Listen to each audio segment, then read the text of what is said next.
este momento la conversación.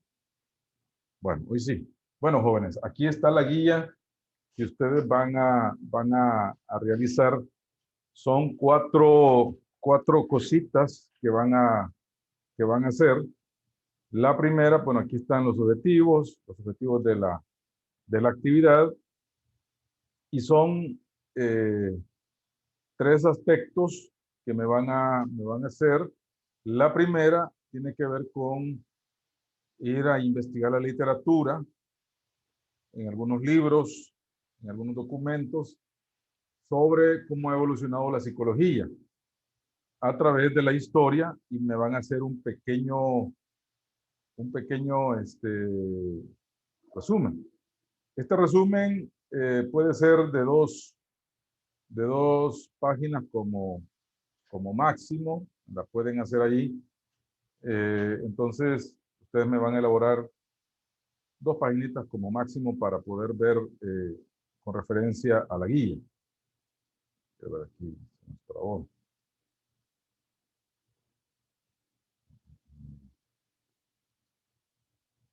No sé qué pasó con... Aquí está. Entonces, eso es lo primero que ustedes me van a hacer. Me van a hacer un resumen de la historia de la psicología. Máximo dos páginas que ustedes me van a hacer. Perdón. Después, en el punto número 2, ustedes van a siempre investigar sobre la literatura, el tema de las escuelas o corrientes psicológicas, y me van a elaborar un mapa conceptual de todas las escuelas, que serían estas, miren, están allí. Todo lo relacionado con las escuelas, un mapa conceptual. Después, vamos a irnos a este cuadrito que está aquí. Y vamos a hacer un cuadro comparativo sobre las escuelas o corrientes psicológicas. Ya les di las escuelas, ustedes ya saben, vamos a ir discutiendo los autores, la tesis principal, los aportes y las diferencias o comparaciones.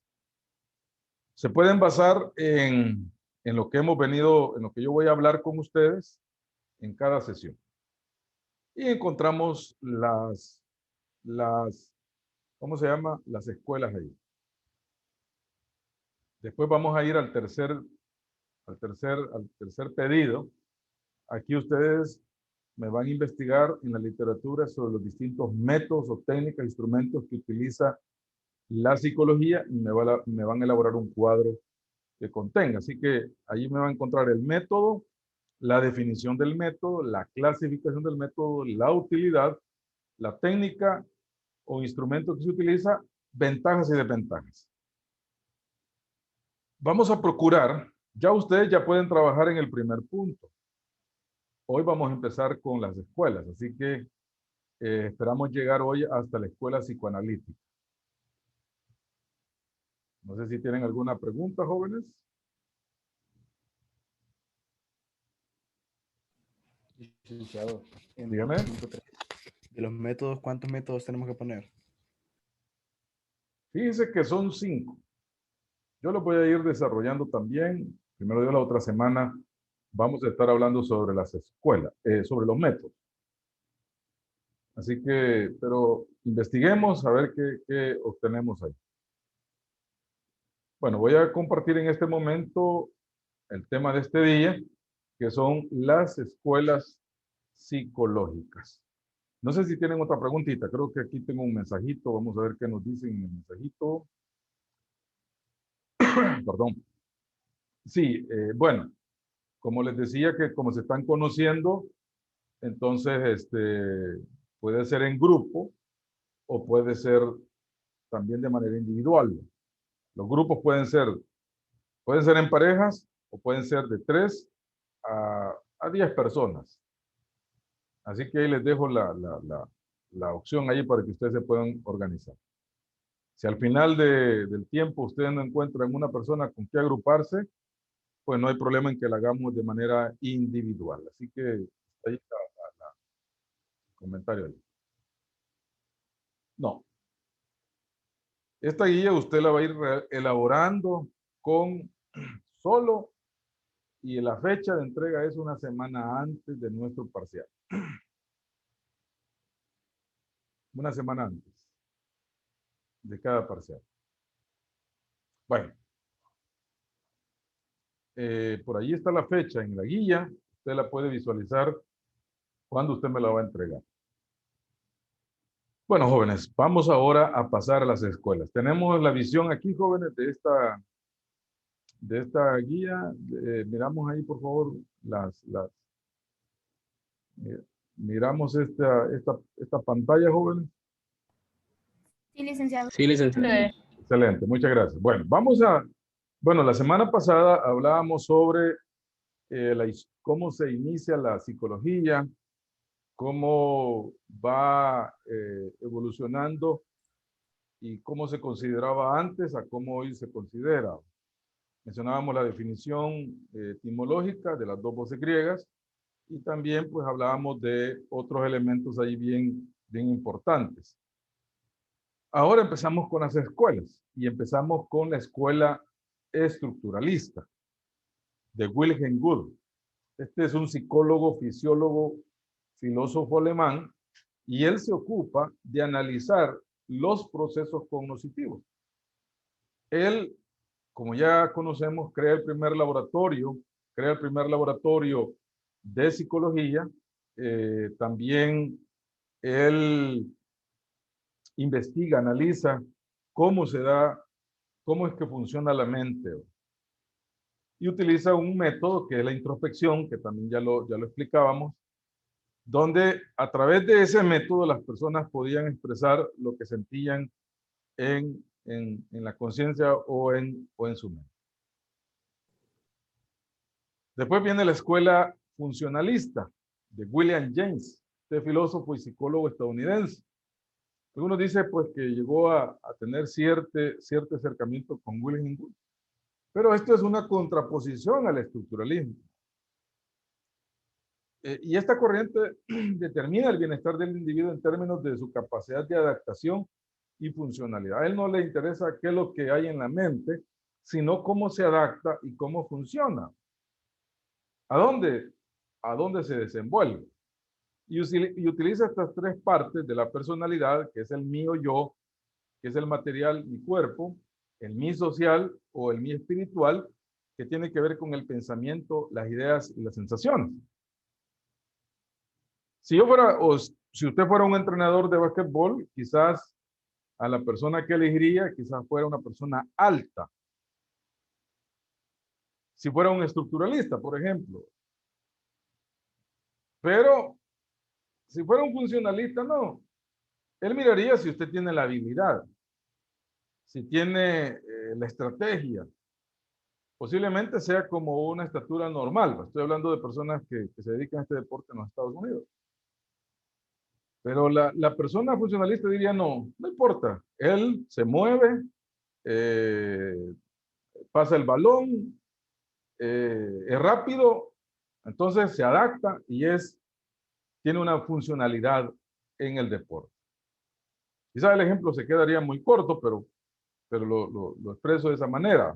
Otra puede ser, por ejemplo, los famosos compatriotas que se van fuera del país y que cuando ya están allá, pues rápido se adaptan al clima, a la comida, al ambiente, y todo, ya no quieren regresar al país, ya dicen, ¿para qué regresar a El Salvador?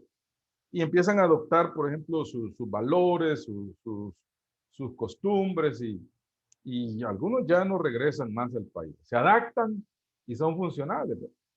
Quizás el otro ejemplo es con aquellos que se van y rápido se quieren regresar, porque le tienen miedo al frío, porque no les gusta la comida. Entonces no se adaptan. Siempre están deseando la comidita de aquí, casera, ¿va? Y entonces, pero el funcionalista mirara ese aspecto ahí. Pasemos al siguiente, jóvenes. Tengo una pregunta por aquí. No, alguien me estaba haciendo... Levánteme la mano. Marvin, dígame, por favor. No, no es una pregunta, sino que es como una experiencia con lo que relacionado con lo que acaba de contarnos. Bueno, cuéntanos, por favor. Bien. Nos ayuda mucho a la clase. Pues mire, yo en el 2016, octubre del 2016, tuve la oportunidad de viajar a Nueva York, conocer un poco la gran ciudad. yo tengo unas tías allá que viven en, ¿cómo se llama? En Nueva Jersey. Y pues sí, la verdad que yo estaba muy emocionado y todo, me la pasé muy bien, lo que alcancé a conocer. Me faltaron muchas cosas por ver, obviamente, pero lo que voy es que me tocó ir en una época en donde el frío era bastante insoportable hasta cierto punto. Y pues por el tiempo que estuve ahí, que fue alrededor de una semana, pues me tocó siempre andar bien abrigado. Abrigado desde el cuello, o sea, un suéter bastante cálido, con gorro, y era octubre, o sea, ni siquiera nevaba ni nada, pero lo que voy es que a los días yo ya estaba extrañando aquí, ya extrañaba el clima, extrañaba eh, todo de El Salvador, relacionado con El Salvador, pues, y Sí, por un lado sí me quería regresar, o sea, ujú, digamos que no logré adaptarme tanto como yo esperaba, ¿verdad? correcto. Solamente. Muchas gracias, Marvin, por compartirnos esa bonita experiencia que usted le pasó.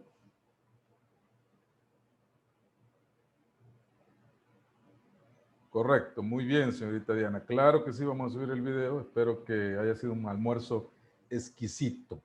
Bueno, entonces, gracias a Marvin que nos ha dado esa ilustración. Hay personas que no se adaptan, ¿va? Y rápidamente pues adoptan, pero hay otros que no. Pasemos a la hora ahora a hablar de la escuela psicoanalítica. En la escuela psicoanalítica de Sigmund Freud, él fue el creador de esta teoría y era muy profundizaba en el ser, en el yo. Este es un médico neurólogo, triaco, y él sostenía que la psiqui se divide en diversas capas que en ocasiones se oponen una a otra. Por ejemplo, hablemos de la conciencia. La conciencia, como nos menciona ahí la figurita que tenemos ahí cerquita, nos dice que es el contacto con el mundo exterior. Es en el cual nosotros tenemos una relación. ¿Me escuchan bien, jóvenes? Sí, licenciado. Sí, va, está bien. Cuando ustedes me dicen si hay algún problemita, me dicen ahí. Va. Entonces, la conciencia es aquel que tenemos el contacto con el mundo exterior. Lo que pensamos, lo que analizamos, ciertas cosas que nosotros tenemos y que en alguna medida nos hacen vivir la realidad, vamos a decir así, la realidad.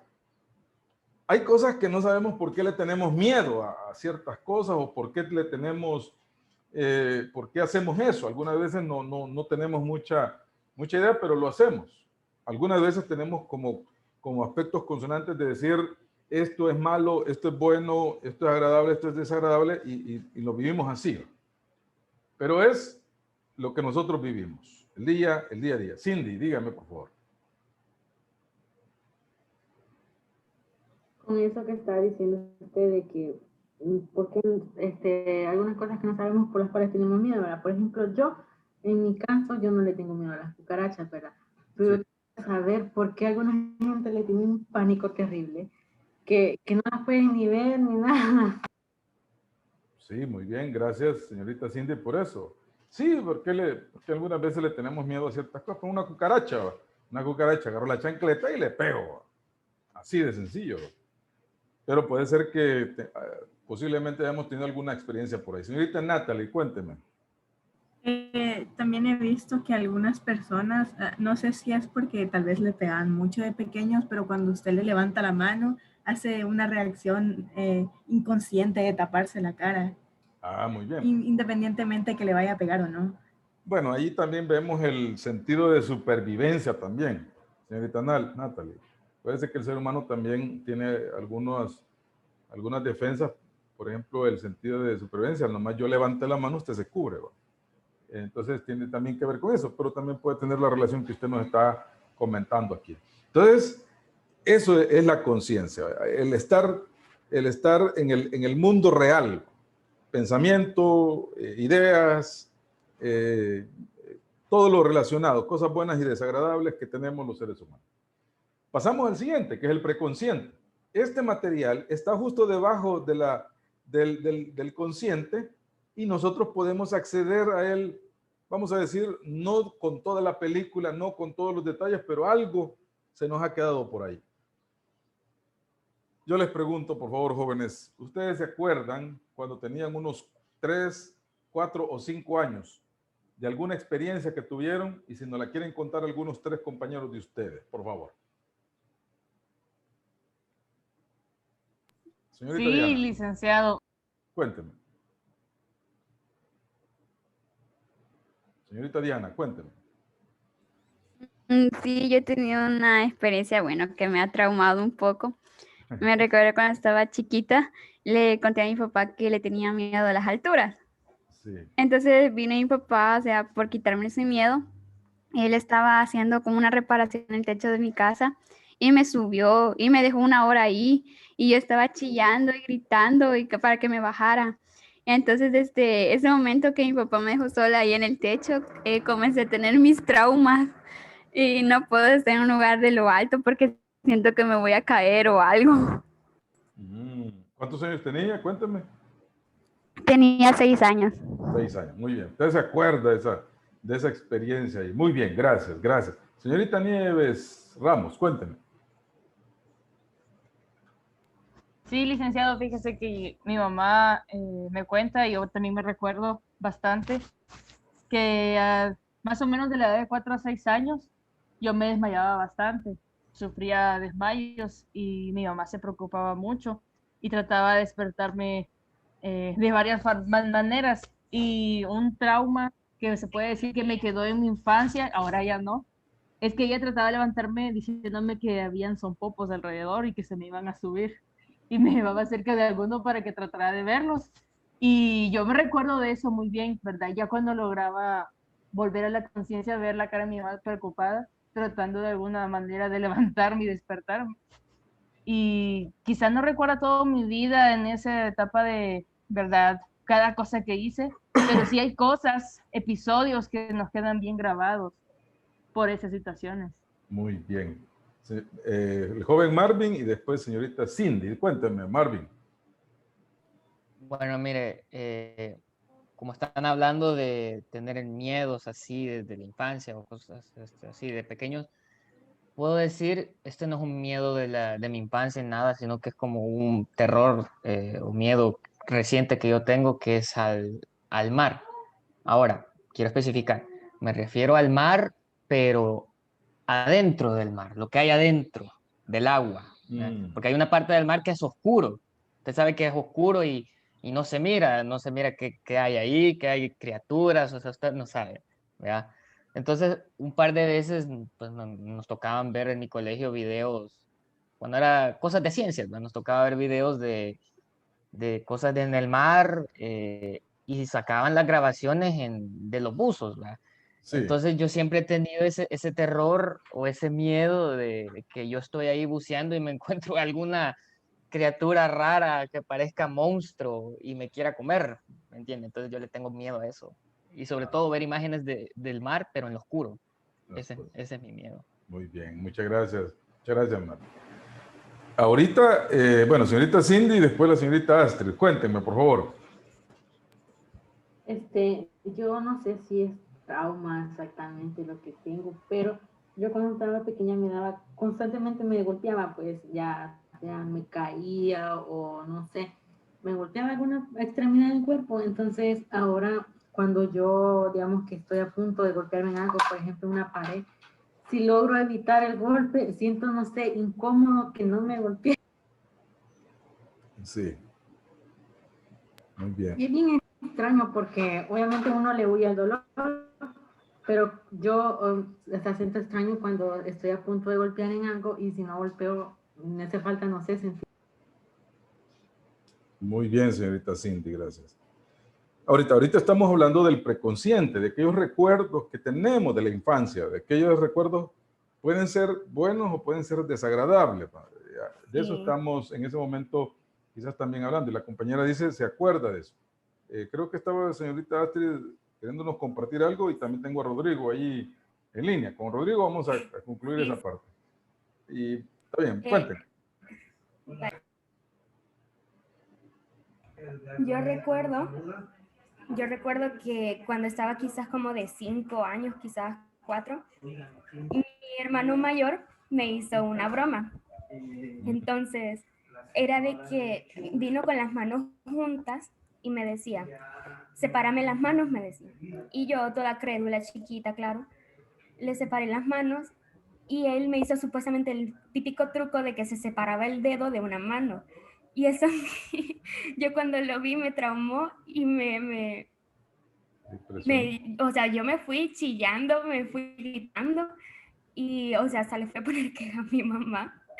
Sí. Y, o sea, eso en su momento me llegó como casi a traumar en su momento, claro, ya no, pero sí en su momento ya no me gustaba que viniera hacia mí con las manos juntas y me dijera eso. No le decía yo, ya no, y empezaba a llorar. Muchas gracias, muchas gracias. Ese recuerdo usted lo tiene ahí. Tengo a Rodrigo y tengo a Jimena. Vamos a ver quién de los dos nos quiere compartir. Bueno, no sé, fíjese que yo le quería contar una experiencia que fue algo chistosa, bueno, no chistosa, pero para mis hermanas sí, ¿Cuántos para años mí no. tenía? Bueno, resulta que nosotros como yo tenía como 8 o 7 años Sí. y mis hermanas estaban más chiquitas, pero la cosa es que nosotros estábamos en la playa con mis papás, entonces yo me acuerdo que estaba con mi mamá y nos estábamos bañando o sea, estábamos mi mamá, mi hermana y yo bañándonos en el mar, pero yo quería que mi papá se bañara conmigo y con mi mamá. Entonces le dije, Valeria, salite de la playa, no quiero estar con vos, yo quiero estar con mi papá. Y, pero mi papá no se podía meter porque estaba mi otra hermana en la arena, entonces no podían dejarla sola. Entonces, de pelear y pelear y pelear, y mi hermana se fue y yo me quedé con mi papá solo. Y entonces, con mi mamá solo, y de mi papá venía. Entonces, de repente, mi mamá y yo estábamos, o sea, divirtiéndonos. Y justo en ese momento sentimos como que algo nos jaló. Y la onda es que yo solo me sumergí bajo el agua y la cosa es que como que una corriente nos había jalado. Y la cosa es que empezamos y yo no tocaba el suelo y solo sentía que me estaba ahogando y mi mamá estaba detrás mío. Y yo le escuchaba como que gritaba, pero son como esos gritos cuando uno como que se está ahogando, pero no sé si lo estoy explícito. Yo solo vi que mi papá empezaba a correr hacia donde estábamos nosotros. Entonces hubo un momento que yo solo de esa imagen me acuerdo porque ahí cerré los ojos y o sea, cerré los ojos, pero la cosa es que mi mamá estaba detrás mío y yo la vi como toda roja y que se la tragó el mar así. Y de ahí solo fue como que de ahí mi papá vino y me dijo, hijo, que no sé qué. Y yo me dijo, agárrate de mí, que no sé qué. Y yo solo me acuerdo que como que me agarré de él, de su brazo, así como que me guindé de su brazo. Y de ahí mi mamá se agarró de mí. Y yo solo escuchaba que mi mamá me decía, no, déjame, saca al niño, que no sé qué. Y yo decía, ¿qué está pasando, Jesús? Y la cosa es de que después como estar como 20 minutos peleando con el mar, mi papá yo no sé de dónde sacó fuerza y nos sacó a los tres, pero desde entonces yo así como que me quedé como un poco como con miedo al mar, porque fue en cuestión de segundos que me jaló y casi no le contaba, pero eso. Muchas gracias por compartirnos eso. Mucha bonita, bueno, no bonita la historia, sino que la historia que nos ha contado. Muchas gracias. Quizás habría que también ver la visión de sus hermanas que estaban pequeñas también. Vamos a ver, señorita Jimena, la última señorita que nos comparta ahí. Uy, perdón, licenciado, yo ya había bajado la mano porque realmente me había arrepentido de participar. Pero sí es una experiencia bien traumante que realmente casi no cuento, pero es que en mi casa había mucha violencia cuando yo estaba pequeña. Mi mamá solía agarrar a golpes a mis hermanas si hacían algo mal, precisamente porque mis hermanas tenían novio en ese entonces. Entonces, yo crecí con esa violencia, yo crecí viendo todo eso. Incluso yo también fui parte de, más adelante, cuando era adolescente, y eso ha creado cierto trauma, porque yo amo a mis papás, pero muy lejos de tenerles confianza, les tengo miedo, y eso hasta cierto punto es malo, porque a veces yo me cohíbo de hacer muchas cosas o de decirles muchas cosas porque me da miedo cómo vayan a reaccionar o lo que me vayan a decir, porque yo ya sé cómo son. Entonces a veces, bueno, mi mamá ha cambiado bastante, pero a veces me dice, ¿y por qué no me contás las cosas? Me dice. Yo le digo que es que me da miedo cómo vaya a reaccionar usted y me dice, ¿y qué te he hecho para que seas así? Entonces yo me pongo a recordar todo eso y yo, nada, le digo yo, es que no sé, le digo yo. Trato de no sacarle mucho el tema, pero sí es un poco estresante eso, el hecho de no tenerles confianza, porque a veces quizás sí me he perdido parte de mi juventud, se podría decir. A veces que mis amigos me invitan aquí, me invitan allá, pero yo no le pido permiso porque una, sé que no me va a dejar y otra, me da miedo su reacción, porque varias veces que me ha dado permiso de salir, siempre el día que voy a salir se enoja y me grita y me dice que soy una vaga y esto y lo otro. Pero, ajá, es bien feo, vivir con eso es bien feo porque a veces uno de adolescente quiere compartir con sus papás, quiere contarles sus experiencias y no se puede realmente. O sea, han habido muchas veces que yo he estado triste, que he estado deprimida, han habido muchas veces que la he pasado muy mal, que he llorado y mi mamá ni en cuenta. O sea, y la verdad que es bien feo porque creo que mis papás son las personas que menos me conocen hoy en día, cuando son las que más tendrían que conocer. Sí, Entonces, por eso soy un tanto desconfiada con las personas también, porque, ajá, por eso mismo. muchas gracias por compartirnos, jóvenes, sus experiencias. Algunas pues son, como la compañera nos lo acaba de comentar, y quizás, me atrevería a decir que muchos quizás se están identificando con lo que usted nos ha comentado. Ahora, ¿qué podríamos hacer desde la perspectiva de ustedes? Pues tratar la manera de generar alguna manera de contar con sus padres. Quizá más adelante vamos a estar hablando sobre qué podemos hacer en ese sentido. La tercera capa, y al hablar del preconsciente y que ustedes nos cuenten eso, es de las cosas que nos han traído. Por ejemplo, lo de la playa, la compañera también que participó, la del hermano que hizo esa broma, la vez que alguien se iba a golpear, pero no tenemos toda la película, pero nos acordamos de algo, tenemos esa idea ahí. Y en algún momento vemos o vemos a través de otros, nos acordamos de eso. Claro, no vemos lo que pasó alrededor, ¿va? Imagínense las niñas, las hermanitas gritando porque se estaban ahogando, papá gritando, mamá gritando, o sea, y tener esa experiencia, ¿va? Quedar ahí. Después entramos a la tercera, que es el inconsciente. En el inconsciente, decía Sigmund Freud, dificulta para recuperar ese material que está ahí, que está muy debajo de la superficie de la conciencia.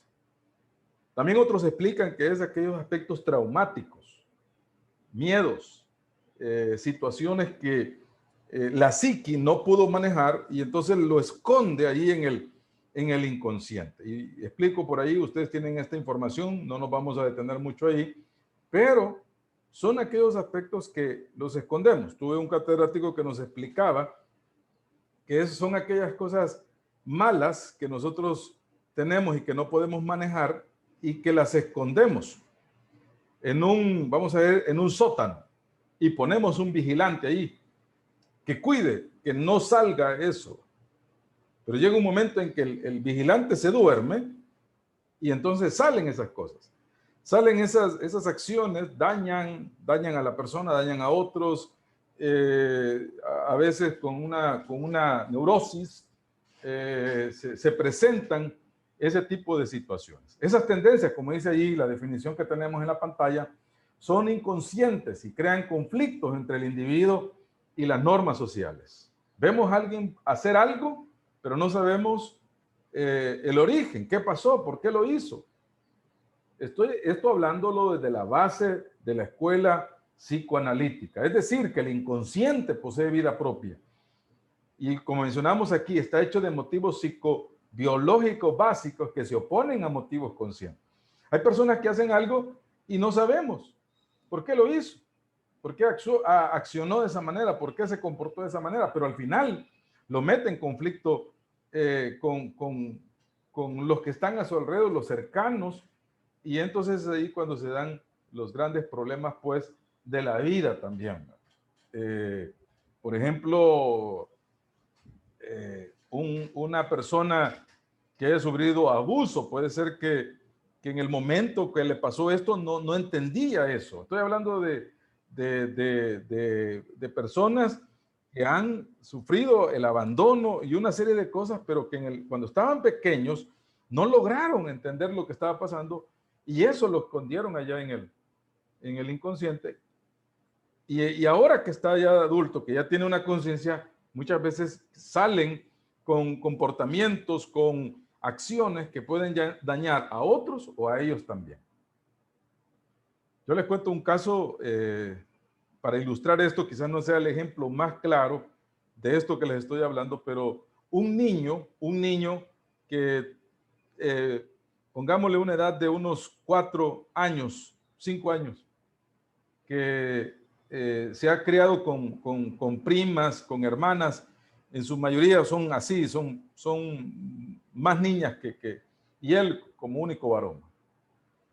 Ahora él, para que participe como las niñas, con el juego, y ser aceptado, él tiene que jugar como las niñas. Entonces juega a cocinar, juega de modelo, juega de probarse vestido, y lo visten así.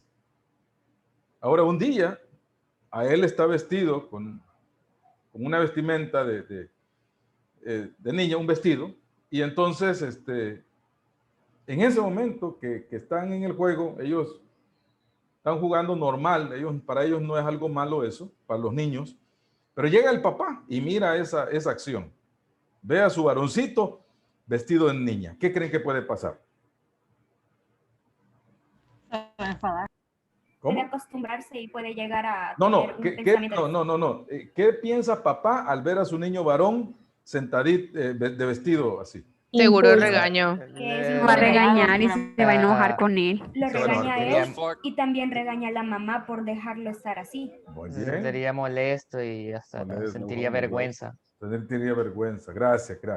Entonces se enoja papá. Papá es un varón, es un, como dicen en así, pecho peludo, espalda que es plateada.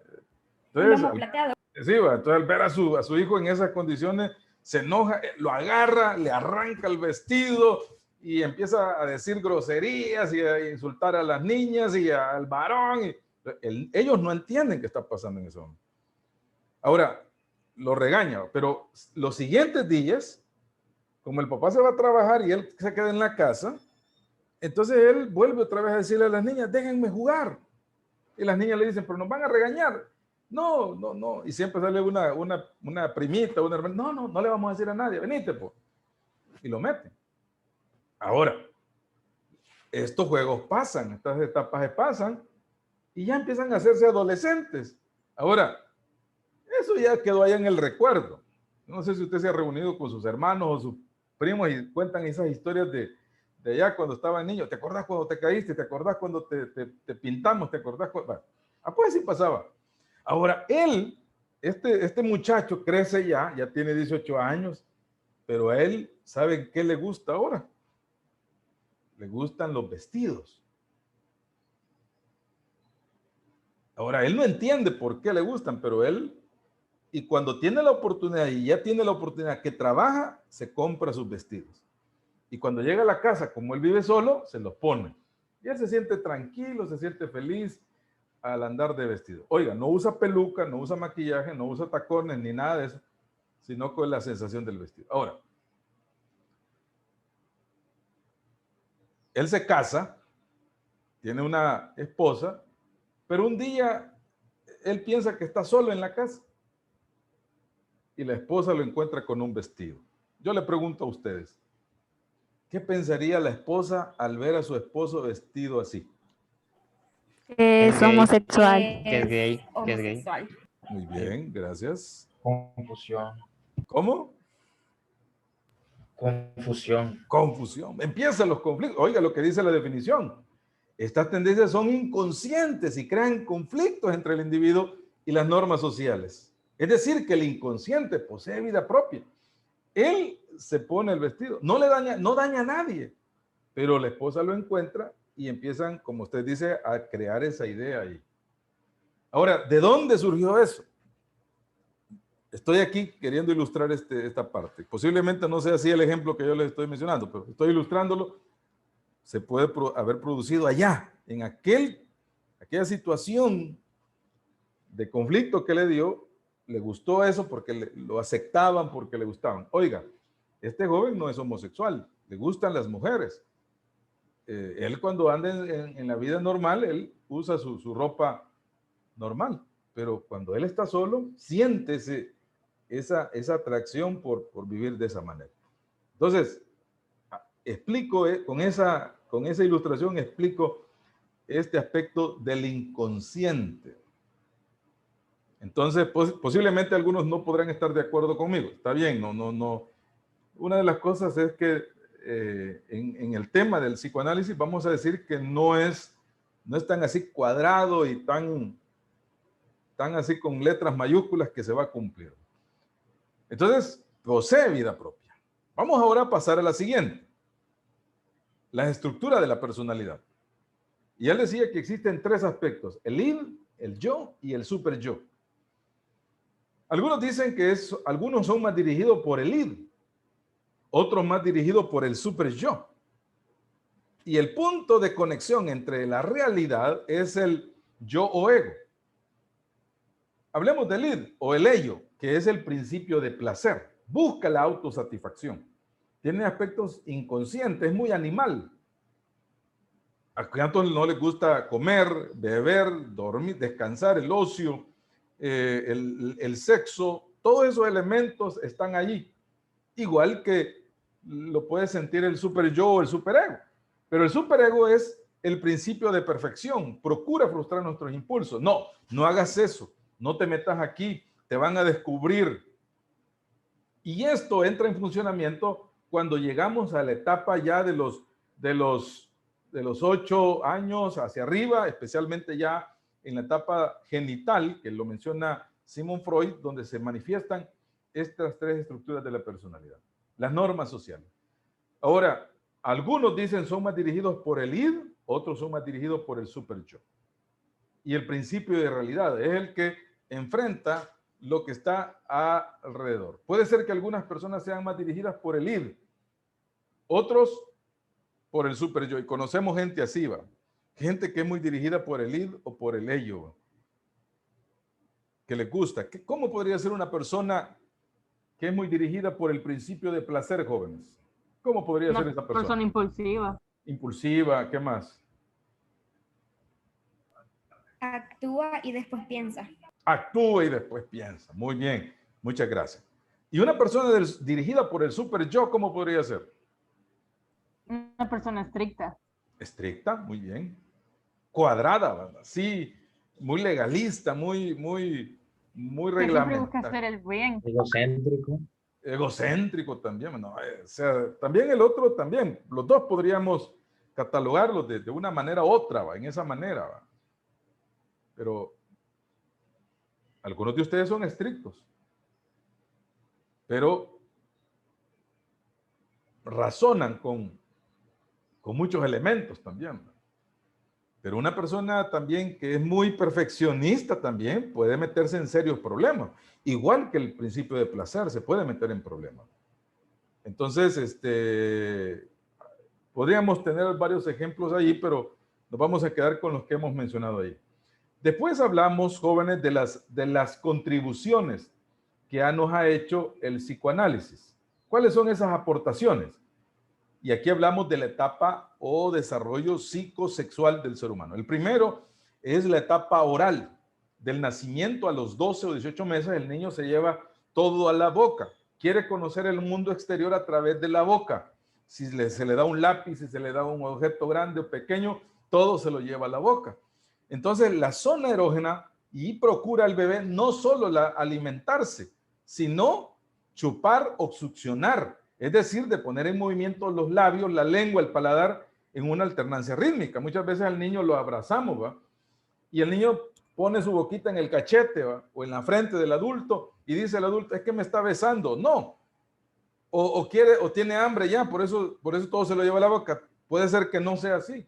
Lo que está haciendo el niño es querer conocer. Ahora, cuando hay restricciones, cuando hay ciertos limitantes de los adultos, no toque eso, y le pegan en la mano, entonces los que nos dan una explicación de estas etapas nos dicen que a futuro, en una etapa adulta, esta persona no va a tener control sobre su boca, no va a tener control, por ejemplo, alimentarse más, beber más, fumar más. Óigame, lo aclaro, esto es una explicación del psicoanálisis. Cada caso tendríamos que analizarlo. La otra son etapas, la etapa anal de los 12 a 18 meses a los 3 años. En esta época, la fuente principal de conflicto y placer es el ano. Aquí es donde el niño tenemos control, ¿no? Papá o mamá nos compra lo que se conoce como vasinica, o las famosas nica, para ya cuando tenemos ya más o menos unos 3 años. Tener control. Ahora, cuando el niño no puede, entonces hay ciertos rituales, meterles alguna bebida, medicina para que pueda defecar, y cuando eso no se puede, trae dolor. Entonces los niños ven todo eso. Los niños pueden experimentar dolor o placer, ya sea al retener o al expulsar sus desechos fisiológicos. Aquí sí hay ciertas restricciones, por ejemplo, regaños, por ejemplo, avise, si no avisa le vamos a pegar. Entonces crea cierta situación que a futuro la persona adulta puede perder el control de todo lo que está a su alrededor. Después entramos a la etapa fálica, de los 3 a los 6 años. Señorita Jimena, dígame, por favor. Disculpe, y las personas que las crían con amenazas, entre comillas, que le dicen, si haces esto te va a ir así, si haces esto ya vas a ver en la casa, o sea, no, eso crea cierto trauma también, ¿verdad? Sí, cierta distorsión de la realidad, ciertos complejos también, ciertas limitantes también a la hora, por ejemplo, de interactuar con nosotros. Muchas veces se hace para tener cierto control, pero al final también puede ocasionar otro tipo de problemas, sí. Muchas gracias, señorita Jimena. Gracias. Entonces aquí hablamos de la etapa fálica. El órgano sexual masculino, en el caso de los varones, desempeña un papel dominante. En esta fase, los niños que están en esta edad se tocan. Hay algunas caricias masturbatorias o los tocamientos ritmados de las partes genitales. Esto provee al niño un placer autoerótico, pero no es porque esté pensando cosas, raras, sino que es porque hay una cantidad de sensaciones, aparte también de los estímulos exteriores que existen a través de los padres, ¿no? Por ejemplo, tocar, hacerle risa, estimular ese aspecto ahí, ¿no? Se puede también dar en las niñas también, ¿no? en este tipo de edad también, ¿no? Entonces, ¿cuál es el inconveniente o la situación? Cuando los papás generan o estimulan o reprimen. Es ahí donde pueden existir los problemas, ¿no? Por ejemplo, no se toque allí. Vaya, ya le voy a pegar. Puede ser tanto a la niña como al varón. Aún, en el caso del varón lo dejan que se pueda andar ahí desnudo, en cambio a la niña rápidamente la visten. Los nombres que le dan al miembro masculino, al órgano sexual masculino, ¿cuál es? Lávate la manguera. La manguera, ¿qué más, jóvenes? La palomita, ¿va? La concha. La concha, cosas así que la persona les da ese nombre, ¿va? Entonces, el niño pues identifica esos nombres también y la gente se ríe también. Entonces, genera ese tipo de situaciones. Por otro lado, si hay mucha restricción, el niño dice, bueno, ¿por qué me están restringiendo esto? ¿Va? Entonces, esto algo tiene de bonito, algo tiene de agradable, siento bien, entonces lo voy a seguir haciendo. Y en algunos casos puede ser que el niño ya no se conforme con tocar a él, sino que pueda ir a tocar a alguien más. Entonces la curiosidad también es otro elemento. Freud consideraba que el clítoris es considerado por la niña como una forma de falo inferior. Y él decía que en el caso de las mujeres envidiaban al hombre por el pene. Cosa que Karen Horney nos explica en el tema de personalidad, nos explica a futuro que esto no era así, sino que lo que envidiaba eran los derechos y los privilegios que tienen. En su momento vamos a hablar de esa etapa, de esa teoría, cuando lleguemos al tema de personalidad. Después hablamos sobre el complejo de Edipo y Electra. Esta es una novela muy famosa, pero es aquí cuando el niño ya en la práctica se entusiasma mucho con su mamá, ama mucho a mamá de una manera especial, vamos a decir. Y cuando papá se acerca, entra en una disputa, vamos a decir. El falo es una palabra que viene de pene, que se le da ese sinónimo del miembro masculino. A eso nos referimos, al órgano sexual masculino. A eso nos referimos. Por eso, pero como acuérdense, Freud iba más enfocado en la parte masculina, ¿va? Entonces daba esta etapa como muy general, ¿va? La etapa fálica, que le daba el nombre al miembro masculino que decía es el falo de ellos. También, jóvenes, hablamos del complejo de Edipo y Electra. El niño se entusiasma mucho con su mamá, un amor desmedido a su mamá, que no permite que papá se acerque y entre en una rivalidad con él. En el caso de la niña también, mucha admiración hacia su padre, mucha admiración hacia su padre. Cuando esta etapa, decía él, no es superada de una manera correcta, cuando ya son adultos, el varón siempre está bajo la sombra de su madre, y en el caso de la niña también, la señorita bajo la sombra de su padre. Otros dicen, pues le dan otras explicaciones, prefieren hombres mayores o cosas así para ver eso, o buscan una persona que se parezca, en este caso a su mamá. Hay varias explicaciones en cuanto a este tipo de explicaciones. Después hablamos del periodo de latencia, jóvenes, de los 6 años a la pubertad. En este periodo se desarrollan las fuerzas psíquicas, se inhiben, se calman el impulso sexual y se reduce en su dirección. Es aquí donde el niño empieza a tener otro tipo de actividades. Por ejemplo, ir a la escuela, aprender música, aprender arte, aprender una serie de aspectos aceptados por la cultura. Aún en esta etapa, si al niño se le molesta, por ejemplo, al varoncito se le molesta con una niña del colegio, el varón siempre dice, no, no, a mí no me gusta. Si es la niña, igual también, porque no están interesados en ese tema, no les llama la atención eso.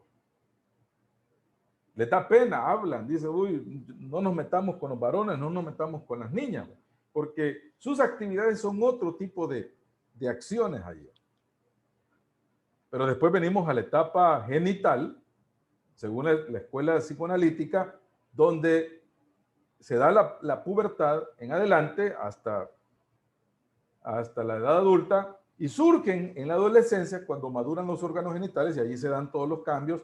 En el caso de la menarquia, en el caso de las niñas, después viene el ciclo menstrual, las niñas se vuelven más sensibles, son etapas bien críticas en algunas, más que otras niñas, pero en el caso de los varones, la agresividad, el ser impulsivo y el impulso sexual, en el cual antes era autoerótico, ahora se busca satisfacer a partir de una interacción genuina con los demás.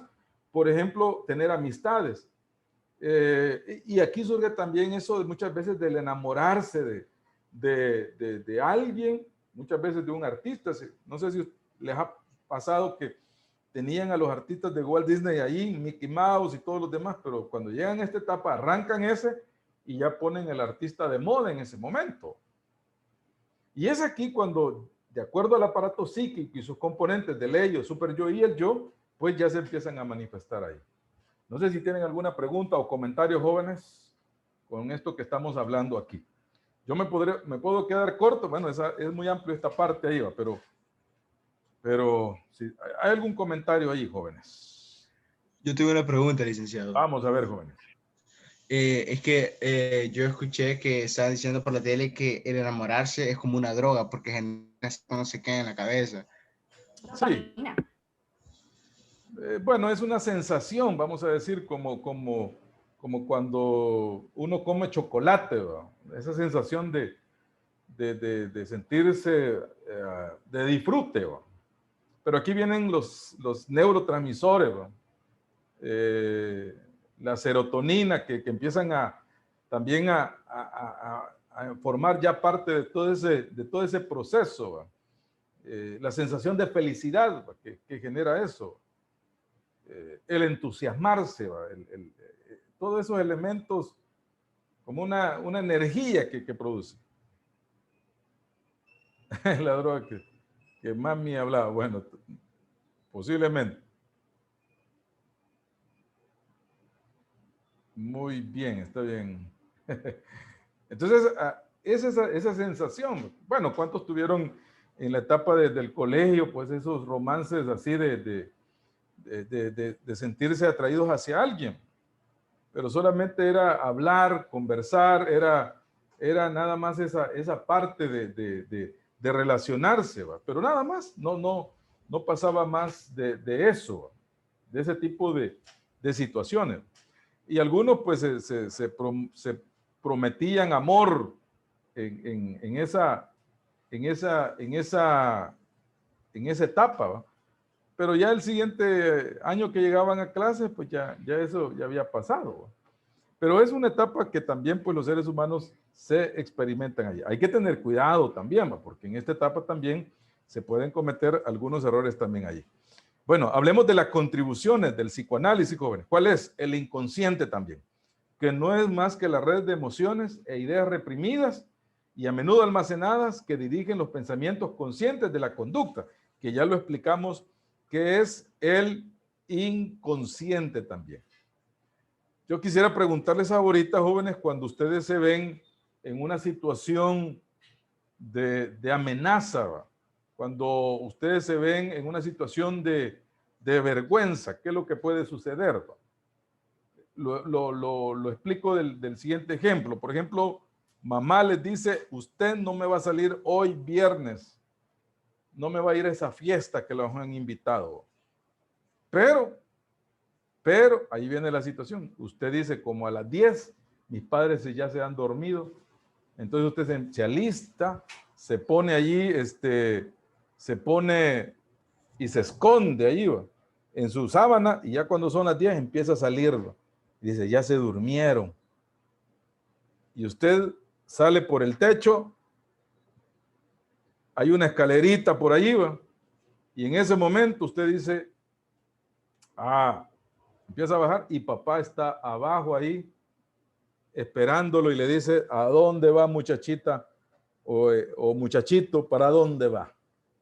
¿Qué le dice usted o qué podría decirle ese personaje a su papá?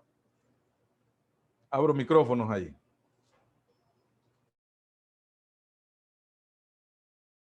Creo que no hay escapatoria, lo único que puede hacer es decir la verdad, atenerse a la consecuencia que él imponga, que el padre vaya a poner. Sí, concuerdo, porque la única salida solamente sería decir la verdad, porque ya estamos arreglados, ya estamos casi saliendo y creo que sería hasta más que obvio porque los papás saben que haríamos ese tipo de cosas. O sea, iríamos a esa fiesta ya así de arreglados. ¿Qué le diría, Astrid, a su papá? Voy para la fiesta, papá. ¿Así? No, toda afligida quizás yo con mis papás. Vamos a ver, Francisco, dígame. Pues no sé, yo me pongo a pensar en una situación ya bien realista y pudiera ser tal vez primero negarlo, o sea, como decir, no, o sea, no sé, y sino también ponerme como al mismo nivel de mis papás o qué sé yo. Eso si fuera ya como, no sé, tonto, hasta lo siento tonto, pero y en otra ocasión, como dicen mis compañeros, es como aceptarlo. Pero yo creería que siempre primero de la misma pena o no sé, hasta ira, tal vez porque no me dejaron ir, hiciera eso. Sí, muy bien. Señorita Natalie, dígame. Yo, al menos en mi caso, lo que haría es no decir nada, no diría absolutamente nada hasta que ellos pensaran qué estaba haciendo. Entonces ahí puedo decir yo, ¿sí estaba haciendo eso o no estaba haciendo eso? Entonces es como lo más, al menos para mí siento que es lo más indicado en esos momentos. Así no te regañan más por decir algo que no debías o no te regañan menos porque dijiste algo que posiblemente no sabían. Muy bien, muchas gracias. Dice Yulisa, le diríamos, somos jóvenes, está bien. Otros dirían, Me obligaron, le diría. me obligaron a ir, está bien, me están allá presionando, papá. Muy bien, ahí es donde les digo, y somos chavos, porque somos chavos. Muy bien. Oiga, ahí es donde una de las contribuciones que hizo Sigmund Freud fue los mecanismos de defensa. Los famosos mecanismos de defensa. Los mecanismos de defensa no son buenos ni malos.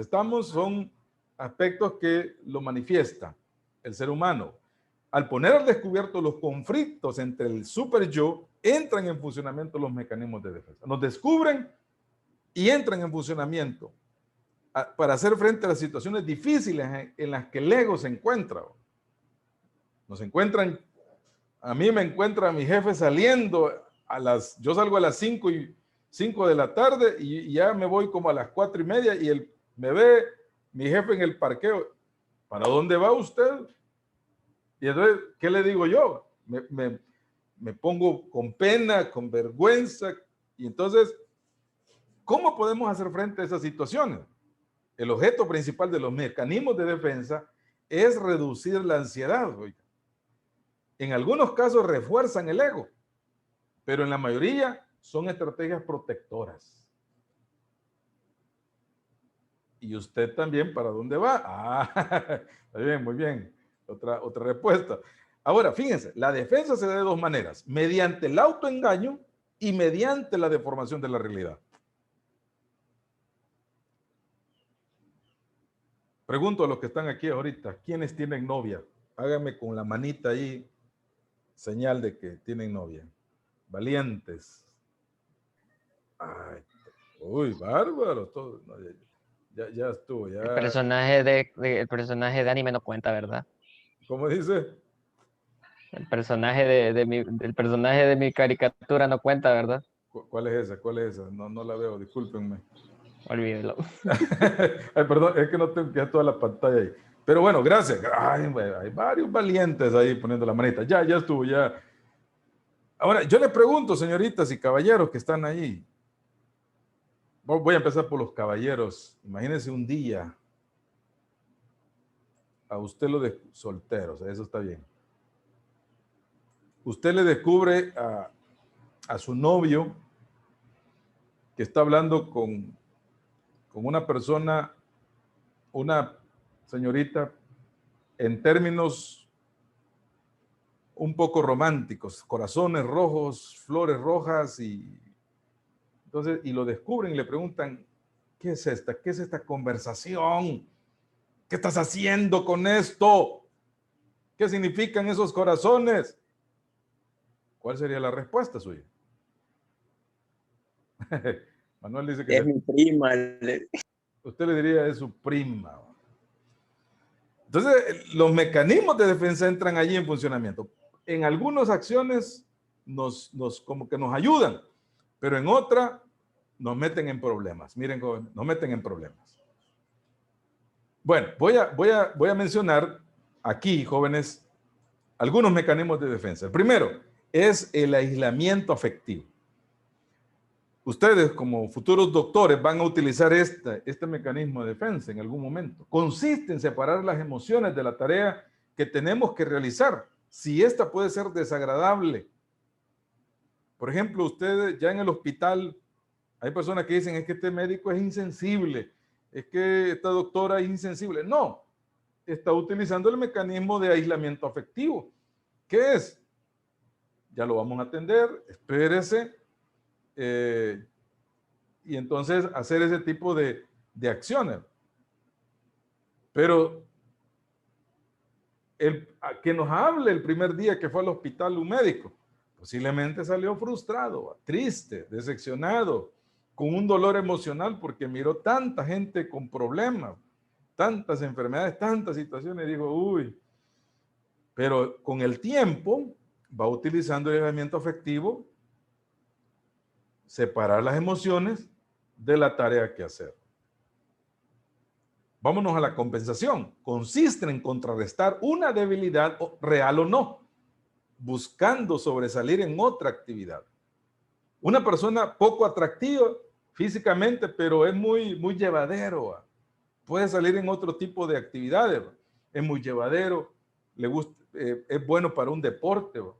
Entonces, no es muy bueno para una actividad, pero compensa la otra. Samuel nos dice por ahí, muy bien. La otra es la fantasía, jóvenes. ¿Saben cuál es mi problema todas las mañanas, jóvenes? despertarse, levantarse. ¿Cuál? ¿Cuál es, jóvenes? Levantarse, No dice. quedarse dormido. No. Levantarse. Cuando vengo desde mi penthouse, vengo bajando en el ascensor y llego al parqueo que tengo, no sé qué carro escoger.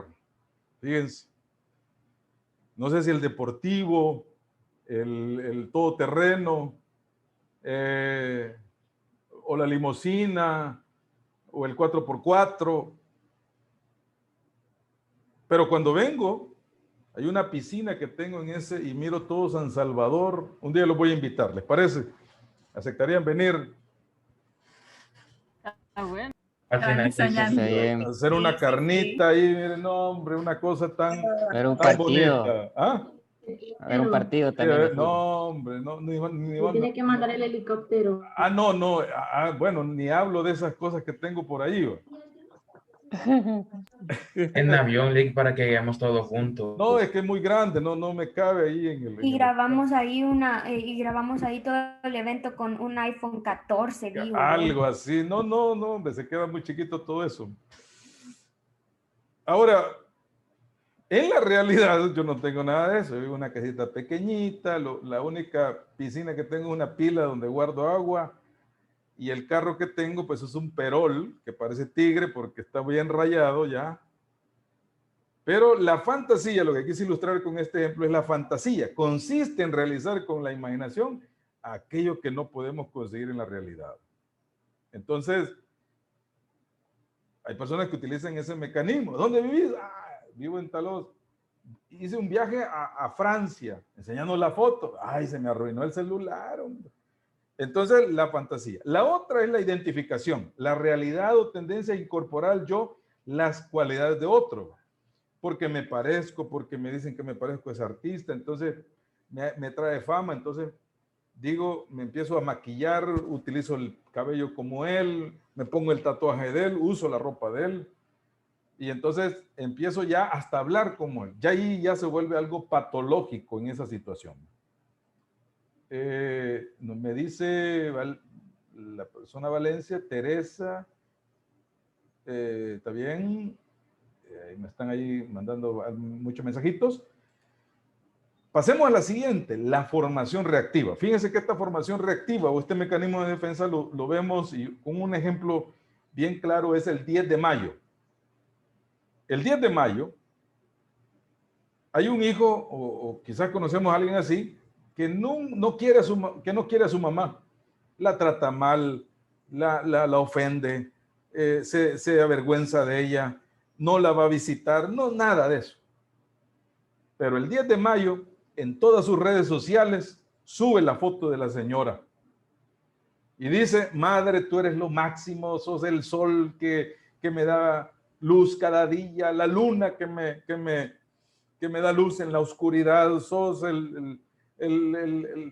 bueno, cualquier aspecto ahí que le dice. Pero en la realidad, no la ama, no la quiere. Entonces consiste en adoptar o expresar sentimientos contrarios a los verdaderos. La negación es ignorar lo desagradable para no enfrentarse a ello. Yo sé que esa persona me es infiel, esa persona me daña, pero yo digo, va a cambiar en su momento y nunca va a cambiar.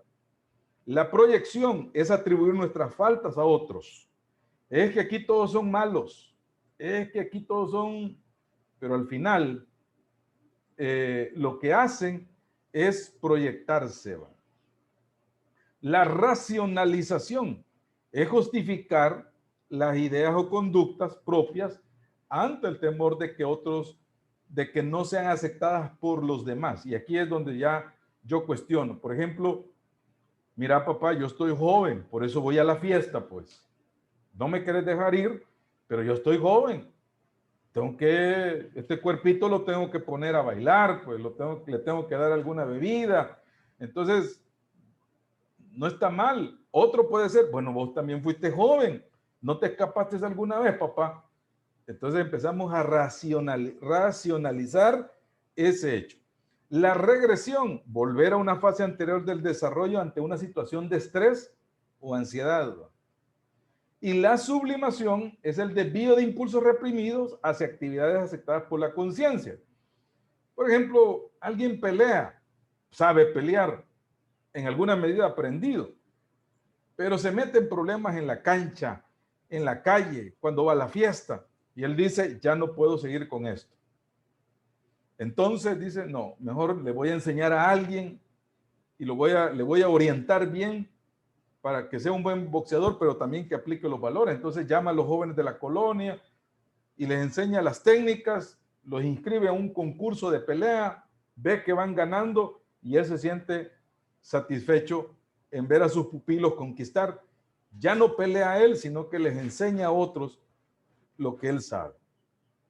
Un alcohólico también, que salió del alcoholismo y ahora quiere ayudar a todo el mundo. Sabe que tiene miedo que puede volver a caer y entonces mejor se mete a ayudar a otros ahí. Me faltó uno, jóvenes, que es el desplazamiento.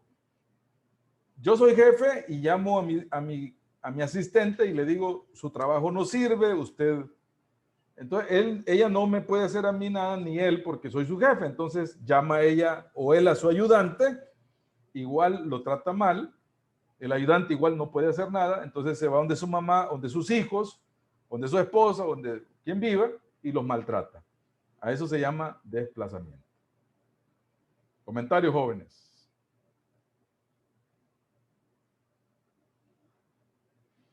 Bueno, pues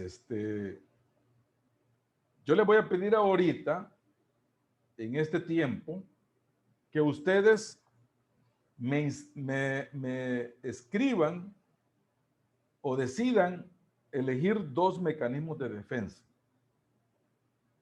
Lo vamos a trabajar este día y ustedes le van a poner a cada uno de esos mecanismos de defensa que ustedes elijan, dos, le van a poner una historia. No van a decir cuál es el mecanismo de defensa, sino que es la historia. Entonces, en el transcurso de la tarde, yo voy a ver uno y algunos les voy a escribir y vamos a comentar los mecanismos de defensa. Vamos a abrir la Wicca. Vamos a abrir la Wicca